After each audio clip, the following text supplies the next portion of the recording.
ನಮಸ್ಕಾರ ವೀಕ್ಷಕರೇ, ನಾನು ನಿಮ್ಮ ಡಾಕ್ಟರ್ ಚೇತನ್ ಜಗ್ಲೂರ್. ಇವತ್ತು ನಾನು ನಿಮಗೆ ಮೀನು ಖಂಡಗಳ ನೋವು ಬರುತ್ತೆ, ಮೀನು ಖಂಡಗಳು ಹಿಡ್ಕೊಂಡಂಗಾಗುತ್ತೆ, ಯಾವೆಲ್ಲ ಕಾರಣಗಳಿಂದ ಆಗುತ್ತೆ, ಯಾಕಾಗುತ್ತೆ ಅನ್ನೋದ್ರ ಬಗ್ಗೆ ಡೀಟೇಲ್ ತಿಳಿಸ್ಕೊಡ್ತೀನಿ ನೋಡಿ. ಇವಾಗ ಮೀನು ಖಂಡಗಳು ಯಾವಾಗ ನೋವು ಬರುತ್ತೆ ಅಂತ ಹೇಳಿದ್ರೆ ಕೆಲವೊಂದು ಅದಕ್ಕೆ ಮಸಲ್ ಕ್ರಾಂಪ್ಸ್ ಅಂತ ಹೇಳ್ತೀವಿ. ಮಸಲ್ ಕ್ರಾಂಪ್ಸ್ ಅಂತ ಹೇಳಿದ್ರೆ ಕೆಲವೊಂದ್ಸರಿ ನಿಮಗೆ ಓಡಾಡ್ತಾ ಇರ್ತೀರಾ, ಅಂದರೆ ಮಲಗಿರ್ತೀರ ರಾತ್ರಿ, ಅವಾಗ ಹಿಡ್ಕೊಂಡಂಗೆ ಆಗ್ಬಿಡುತ್ತೆ, ಸ್ಕ್ವೀಸಿಂಗ್ ಟೈಪ್ ಆಫ್ ಪೇನ್ ಆಗುತ್ತೆ. ಆ ಥರ ಸ್ಕ್ವೀಸ್ ಆಗಿಬಿಟ್ಟು ತುಂಬಾ ನೋವಾಗ್ತಾ ಇರುತ್ತೆ, ಓಡಾಡೋಕ್ಕಾಗಲ್ಲ, ಎದ್ದೇಳಕ್ಕಾಗಲ್ಲ, ಆ ರೀತಿ ಪರಿಸ್ಥಿತಿಗೆ ಬರುತ್ತೆ. ಒಂದು ಕ್ಷಣ ನಿಮಗೆ ಪ್ರಾಣನೇ ಹೊಟ್ಟೋಯ್ತು ಅನ್ನೋಷ್ಟೊತ್ತಿಗೆ ನೋವು, ಅಷ್ಟನ್ನ ಥರ ನೋವಾಗುತ್ತೆ. ಹಾರ್ಡ್ಲಿ 1 to 3 minutes ಅಷ್ಟೊತ್ತಿಗೆ ಕಂಪ್ಲೀಟಾಗಿ ಅದು ಬಿಟ್ಟುಬಿಡುತ್ತೆ, ನಾರ್ಮಲ್ ಆಗ್ತಾ ಇರುತ್ತೆ. ಹಂಗಾದ್ರೆ ಯಾವೆಲ್ಲ ಕಾರಣಗಳಿಂದ ಈ ಮಸಲ್ ಕ್ರಾಂಪ್ಸ್ ಆಗುತ್ತೆ ಅಂದರೆ, ಮೇನ್ ಆಗಿ ಫಸ್ಟ್ ಕಾರಣ ಅಂತ ಹೇಳಿದ್ರೆ ಗುಲ್ಮ ಅಂತ ಹೇಳ್ತೀವಿ ಆಯುರ್ವೇದದಲ್ಲಿ. ಅದೊಂದು ಸ್ಪೆಷಲ್ ಆಗಿರ್ತಕ್ಕಂಥ ಡಿಸೀಸ್ ಅಂತಾನೆ ಕನ್ಸಿಡರ್ ಮಾಡ್ಬೋದು.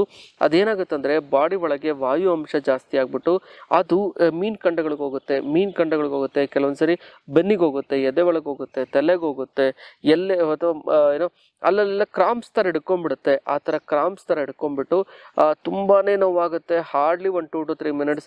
ಗ್ಯಾಸ್ ಪಾಸ್ ಆದರೂ ಕಮ್ಮಿ ಆಗ್ಬೋದು, ಕೆಲವೊಂದ್ಸರಿ ಒಂದು ದಿನಗಟ್ಟಲೆ ಇರ್ಬೋದು, ಅಥವಾ ಕೆಲವೊಂದ್ಸರಿ 1-2-3 ಗಂಟೆ ಇರ್ಬೋದು. ಆ ಥರ ಇದ್ದುಬಿಟ್ಟು ಆ ನೋವು ಸಡನ್ ಆಗಿ ನೋವು ಆಗ್ಬಿಡುತ್ತೆ. ಆ ನೋವು ಆಗ್ಬಿಟ್ಟು ತುಂಬಾನೇ ಕ್ರಾಂಪ್ಸ್ ಆಗಿ ತುಂಬ ನೋವು ಅನುಭವಿಸ್ತಾ ಇರ್ತೀರ.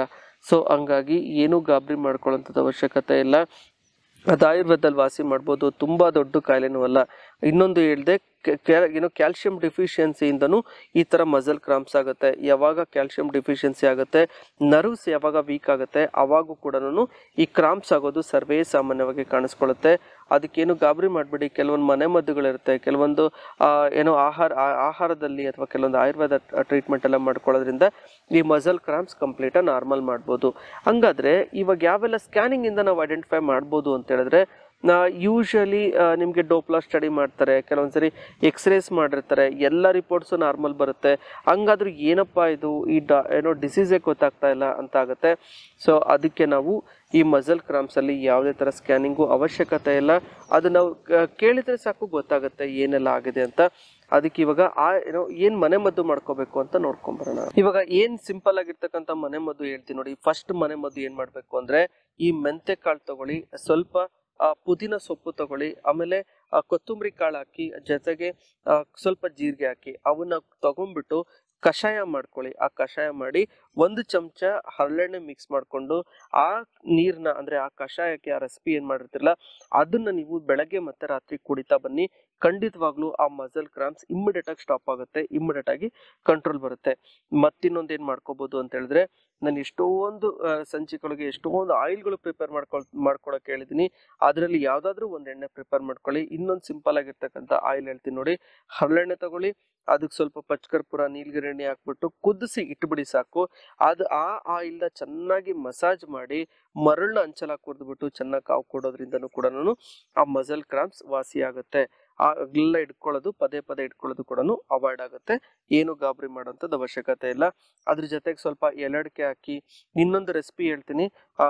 ಉದ್ದಿನ ಬೇಳೆ 100 ಗ್ರಾಮ್ ಅಷ್ಟು ತಗೊಂಡು 100 ಗ್ರಾಮ್ ಅಷ್ಟು ಕರ್ಬೇವು ತಗೊಳ್ಳಿ, ಅದಕ್ಕೆ ಸ್ವಲ್ಪ ಕಾಳು ಮೆಣಸು ಹಾಕಿ, ಸ್ವಲ್ಪ ಸೈಂಧವ ಲವಣ ಅಥವಾ ಉಪ್ಪು ಹಾಕ್ಬಿಟ್ಟು ಚೆನ್ನಾಗಿ ಪೌಡ್ರ್ ಮಾಡಿಟ್ಕೊಂಡು ಆ ಪೌಡ್ರನ್ನ 1 ಚಮಚ ನೀರಲ್ಲಿ ಹಾಕೊಂಡು ತಗೊಳ್ತಾ ಬನ್ನಿ. ನೆನ್ಪಿಟ್ಕೊಳ್ಳಿ, ಈ ಕರ್ಬೇವನ್ನ ಸ್ವಲ್ಪ ಒಣಗಿಸ್ಬೇಕು, ಲೈಟ್ ಫ್ರೈ ಮಾಡಬೇಕು. ಉದ್ದಿನ ಬೇಳೆನೂ ಅಷ್ಟೇ ಲೈಟ್ ಫ್ರೈ ಮಾಡಿಬಿಟ್ಟು ಪೌಡ್ರ್ ಮಾಡಿ ಇಟ್ಕೋಬೇಕು. ಆ ಪೌಡ್ರನ್ನ ದಿನ 1 ಚಮಚ ತಗೊಳ್ತಾ ಬರೋದ್ರಿಂದನೂ ಕೂಡ ಈ ಮಸಲ್ ಕ್ರಾಂಪ್ಸ್ ಕಮ್ಮಿ ಆಗುತ್ತೆ. ಇಷ್ಟು ಮಾಡ್ಕೊಳ್ಳಿ ಸಾಕು, ಮನೆ ಮದ್ದುಗಳಿಂದ ವಾಸಿ ಆಗುತ್ತೆ. ಅದ್ರ ಜೊತೆಗೆ ಆಹಾರದಲ್ಲಿ ಏನ್ ವ್ಯತ್ಯಾಸ ಮಾಡ್ಕೋಬೇಕು ಅಂದ್ರೆ, ಆಹಾರದಲ್ಲಿ ನಾವು ಏನು ಕರೆಕ್ಷನ್ ಮಾಡ್ಕೋಬೇಕು ಅನ್ನೋದ್ರ ಬಗ್ಗೆ ನೋಡ್ಕೊಂಬರೋಣ. ಇವಾಗ ಆಹಾರದಲ್ಲಿ ಏನ್ ಮಾಡ್ಕೋಬೇಕು ಅಂತ ಹೇಳಿದ್ರೆ, ಮೇನ್ ಆಗಿ ನಿಮಗೆ ಹಾಲು ಚೆನ್ನಾಗಿ ಕುಡಿಬೇಕು, ಮೊಸರು ಮಜ್ಜಿಗೆ ಚೆನ್ನಾಗಿ ಕುಡಿಬೇಕು. ಕೆಲವೊಂದ್ಸರಿ ಅದರಿಂದನೂ ಗ್ಯಾಸ್ಟ್ರಿಕ್ ಆಗ್ತಾ ಇರುತ್ತೆ. ಅಂಥವ್ರು ಹಾಲು ಮೊಸರು ಮಜ್ಜಿಗೆನ ಅವಾಯ್ಡ್ ಮಾಡಿ ಹಸ್ರಲೆ ಸೊಪ್ಪು ತರಕಾರಿಗಳು ಅವನ್ನ ಜಾಸ್ತಿ ತಿನ್ನಿ. ವಾಯು ಪದಾರ್ಥಗಳನ್ನ ಕಮ್ಮಿ ಮಾಡಿ. ವಾಯು ಪದಾರ್ಥಗಳು ಯಾವೆಲ್ಲ ಕಮ್ಮಿ ಮಾಡ್ಕೋಬೇಕು ಅಂತ ಹೇಳಿದ್ರೆ, ಇವಾಗ ಆಲೂಗಡ್ಡೆ ಆಗಿರ್ಬೋದು, ಅಥವಾ ಬದನೆಕಾಯಿ ಆಗಿರ್ಬೋದು, ಆಮೇಲೆ ಈ ಕೆಲವೊಂದ್ಸರಿ ಫ್ರೈಡ್ ಐಟಮ್ಸ್ ಆಗಿರ್ಬೋದು, ಕೆಲವೊಂದ್ಸರಿ ಬಜ್ಜಿ ಬೋಂಡಗಳಾಗಿರ್ಬೋದು, ಅವುಗಳನ್ನ ಅವಾಯ್ಡ್ ಮಾಡ್ತಾ ಬನ್ನಿ. ಖಂಡಿತವಾಗ್ಲೂ ನಿಮ್ಗೆ ಆ ಮಸಲ್ ಕ್ರಾಂಪ್ಸ್ ಆಗೋದು ಅವಾಯ್ಡ್ ಆಗುತ್ತೆ. ಜೊತೆಗೆ ಇವಾಗ ಆಯುರ್ವೇದ ಟ್ರೀಟ್ಮೆಂಟ್ ಏನ್ ಮಾಡ್ಕೋಬೇಕು ಅಂತ ನೋಡ್ಕೊಂಬರೋಣ. ಈ ರೀತಿ ಏನು ಕ್ರಾಂಪ್ಸ್ ಆಗಿತ್ತು ಅಂತ ಹೇಳಿದ್ರೆ ಅಲ್ಲಿ ಅವಿಪತಿಕರ ಚೂರ್ಣ, ಮಧು ಎಷ್ಟಿ ತೈಲ ಅಂತ ಇರುತ್ತೆ, ಅವೆರಡನ್ನು ಒಂದೊಂದು ಚಮಚ ಹಾಕ್ಬಿಟ್ಟು ಸ್ವಲ್ಪ ನೀರ್ ಹಾಕಿ ಊಟಕ್ಕಿಂತ ಮುಂಚೆ ತಗೊಳ್ತಾ ಬನ್ನಿ. ಈ ಕ್ರಾಂಪ್ಸ್ ಹಿಡ್ಕೊಳ್ಳೋದು ಕಮ್ಮಿ ಆಗುತ್ತೆ.